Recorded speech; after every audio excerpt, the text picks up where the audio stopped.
प्रणवं मारुततुल्यवेगं जितेन्द्रियं बोधिमतां वरिष्ठं वातात्मजं वानरयूथमुख्यं श्रीरामदूतं शरणं प्रपद्ये। नमस्कार, स्वागत है आप सबका आचार्य वाणी में। मैं आचार्य डॉक्टर विक्रमादित्य आपके साथ हूँ। 4 तारीख के दिन बहुत आपके ग्रहों के योग जो है वो स्वास्थ्य के दृष्टिकोण से सावधान रहना ही रहना है, लेकिन शत्रुओं की चाल से भी थोड़ा सावधान रहते हुए काम करने का आपको प्रयास करना चाहिए। तो ये बात है, थोड़ा सा बुद्धि को एकाग्र रखते हुए काम करेंगे तो आप अपने बहुत सारे कार्य निकाल सकते हैं, लेकिन ये बात ध्यान रखिएगा कि आपका विरोध हो सकता है। अब हम आगे बात करें तो 5 तारीख के ग्रह योग के अनुसार से पहले हम 4 तारीख को समझ लें। 4 तारीख की शाम को एक बहुत सुंदर योग बन रहा है, प्रदोष है उस दिन। प्रदोष काल में ही कोशिश कर लीजिएगा भगवान शिव की उपासना कर लें। शनिवार का दिन है और शनि का खेल आगे बड़ा विचित्र होने वाला है, क्योंकि अगले दिन शनि जागने वाले हैं। शनि वक्री हो गए थे विशेष तौर पर, और जो विशेष तौर पर अस्त हो गए थे, उदय होने वाले हैं, जागने वाले हैं शनि। और शनि का जब खेल चलता है, लग्न में आपके चलेंगे, पिता के साथ चल रहे हैं, तो वो खेल बताएंगे आपको। लेकिन आप उस दिन एक उपाय कर लीजिए भगवान शिव। शनिवार का दिन है तो एक काम करें, आपकी राशि के अनुसार से सफेद तिल आपको मिल जाएंगे, कहीं से बाजार से आराम से मिल सकते हैं। सफेद तिल लेकर उनको गंगा जल में डाल दीजिए और उसके द्वारा भगवान का अभिषेक करें। शनिवार के दिन शाम को प्रदोष काल में ये एक छोटा सा उपाय शनि के बहुत सारे दोषों को शमन कर लेगा। भगवान शिव की कृपा प्राप्त हो जाएगी। सौराष्ट्रे सोमनाथम च श्रीशैले मल्लिकार्जुनम उज्जैन्यम महाकाल ओमकार ममलेश्वरम इस स्तोत्र का पाठ करते हुए, 12 ज्योतिर्लिंग का श्रवण करते हुए, सप्त जन्म कृतम पापम स्मरणेन विनश्यति इस मंत्र का जप करते हुए, ओम नमः शिवाय नहीं याद है तो ओम नमः शिवाय का जप करते हुए भगवान का अभिषेक प्रदोष काल में शनिवार के दिन शाम को, प्रदोष तिथि के दिन ये करने का प्रयास कीजिए। देखिए आपके कष्टों को दूर करने के अद्भुत योग बनेंगे।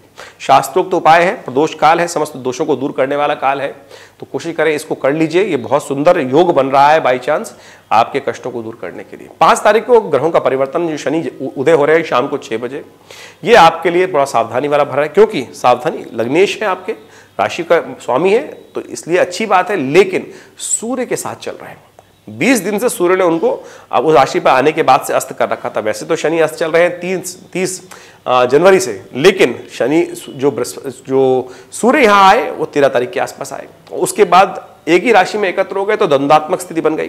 दोनों परस्पर विरोधी स्वभाव के ग्रह, और वो विशेष तौर पर विश्व के लिए किसी प्रकार भी ठीक नहीं है। और इस समय शनि उदय जब हो जाएंगे तो बड़ा विचित्र प्रकार का खेल रच सकते हैं पूरे संसार के लिए। द्वेष, राग, अनेक प्रकार के दोषारोपण, राजनीतिक दृष्टिकोण से उठापटक। देखिए आपका घर संसार तो छोटा सा है ना, कुटुंब है, परिवार है, व्यवसाय है, तो वहां पर भी ना द्वेष हो। उसके लिए ये उपाय हमने पहले बता दिया, उसको अवश्य करने का प्रयास कीजिएगा। और थोड़ा सा शनि और सूर्य परस्पर बिल्कुल जागृत अवस्था में शक्ति संपन्न होकर आपके लग्न में विराजमान हो गए, यानी राशि के मुख्य स्थान पर विराजमान हो गए, तो वहां द्वंद्वात्मक स्थिति उत्पन्न कर सकते हैं। तो आने वाले 10 दिन थोड़े सावधान रहते हुए, बुद्धि को स्थिर रखते हुए, क्रोध, सूर्य वहां बैठ के क्रोध बढ़ा सकते हैं, शनि वहां बैठ के जिद बढ़ा सकते हैं, तो इन बातों को ध्यान रखते हुए।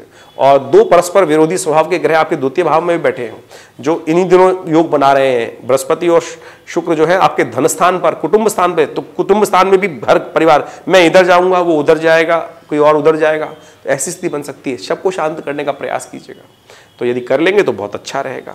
उसके अगले दिन ग्रहों का योगा योग जो बन रहा है बहुत 6 मार्च को जो है विशेष तौर पर सत्यव्रत है। कोशिश करें भगवान का सत्यनारायण की पूजा भी कर ले, उनका व्रत कर ले, बड़ा अच्छा रहेगा।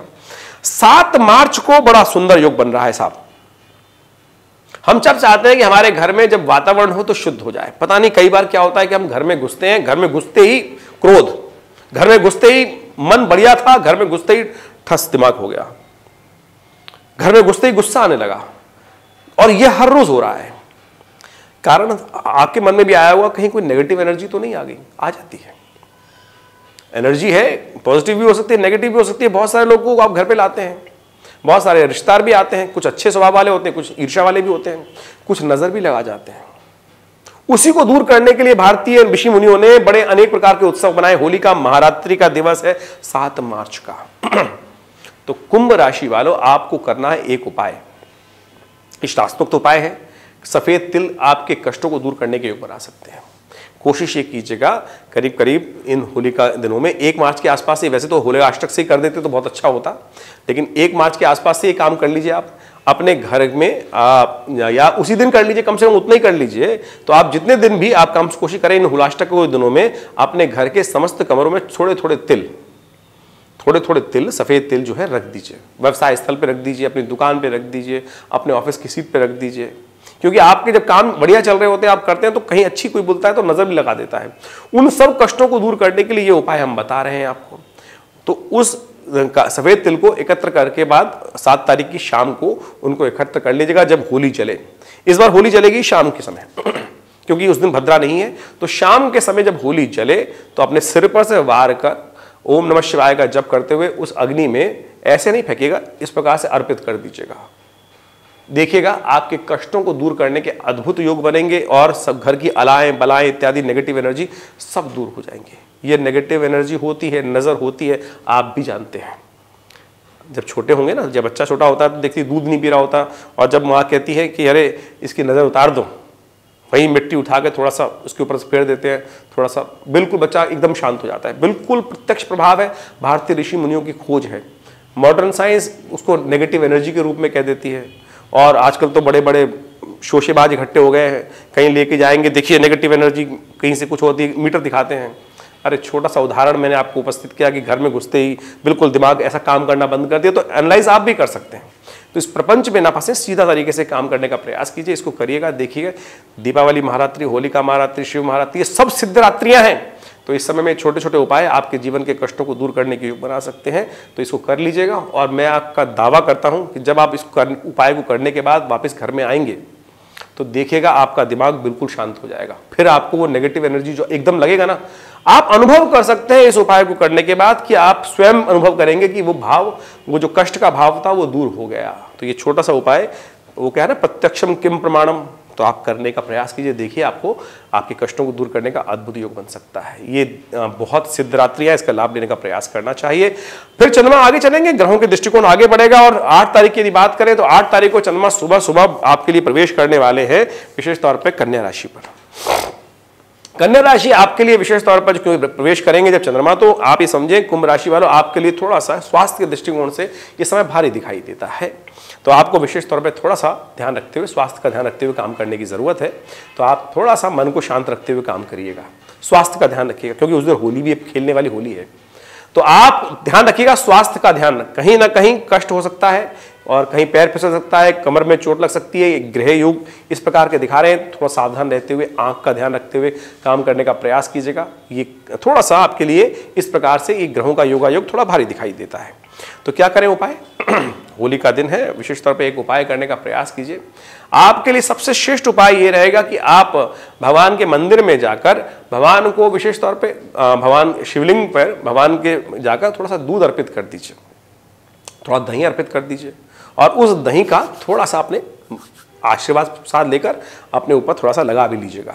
होली भगवान के साथ खेलिए, आपके जीवन में कष्ट दूर करने के योग बनेंगे। देखिए होली खेली जाती है अपने इष्ट मित्रों के साथ। अरे भगवान जिसका इष्ट मित्र हो, आपने बनाने का प्रयास किया। एक सूत्र हम समझाने का प्रयास करते हैं। आपके साथ काम कौन खड़े होते हैं? जिसके साथ आपका रिश्ता हो। रिश्ता कैसे बनता है? या तो मित्र का रिश्ता होगा, या ब्लड का रिलेशन होगा, या माता पिता का रिश्ता होगा, या पुत्र का रिश्ता होगा, या भाई बहन का रिश्ता होगा, पति पत्नी का रिश्ता होगा। भगवान के साथ आपने रिश्ता बनाया कभी?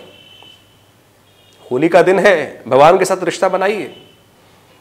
तुमेव माता, शास्त्र कहता है तुमेव माता च पिता तुमेव बंधु च सखा तुमेव। फिर किस बात का? तो जो शास्त्र में आपको समझा रहा हूं, भगवान के साथ सुंदर तरीके से उस दही से होली खेलने के उपरांत तो उस होली का मर्दन प्रसाद स्वरूप जो है वो अपने ऊपर भी लगा लीजिएगा। देखिए भगवान के साथ, फिर भगवान आपके लिए कुछ ना कुछ रास्ता बनाएंगे। भगवान तो हमेशा आपके लिए कल्याण करते हैं, हम ही संबंध नहीं स्थापित करने का प्रयास करते। होली का दिन है, होली के दिन सब मिल जाते हैं, दिल से दिल मिलाने का प्रयास कीजिएगा। ये उपाय करें, कष्ट दूर होंगे, ईश्वर आपकी मनोकामना सिद्ध करेंगे। होली आपके लिए बहुत बहुत शुभ हो, आपके कष्ट दूर हो। और हमने आश्रम पर भी एक बड़ा सुंदर कार्यक्रम रखा है। 7 तारीख को होली मिलन का कार्यक्रम रहेगा। मंगलवार के दिन सुंदरकांड का सुंदर पाठ होता ही है, तो आप भी सम्मिलित हो सकते हैं हमारे साथ होली उत्सव में। विवेकानंद योगाश्रम दिल्ली में आपका स्वागत है। और मंगलवार के दिन शाम को होलिका की रात्रि के दिन हमारे यहाँ 7 तारीख को बड़ा सुंदर कार्यक्रम रहेगा। आप फोन पे अपना कार्यक्रम बुक कर सकते हैं, आ सकते हैं। और यदि मन में कोई प्रश्न चल रहा है तो हमें व्हाट्सएप के माध्यम से जुड़े। आपका स्वागत है, धन्यवाद।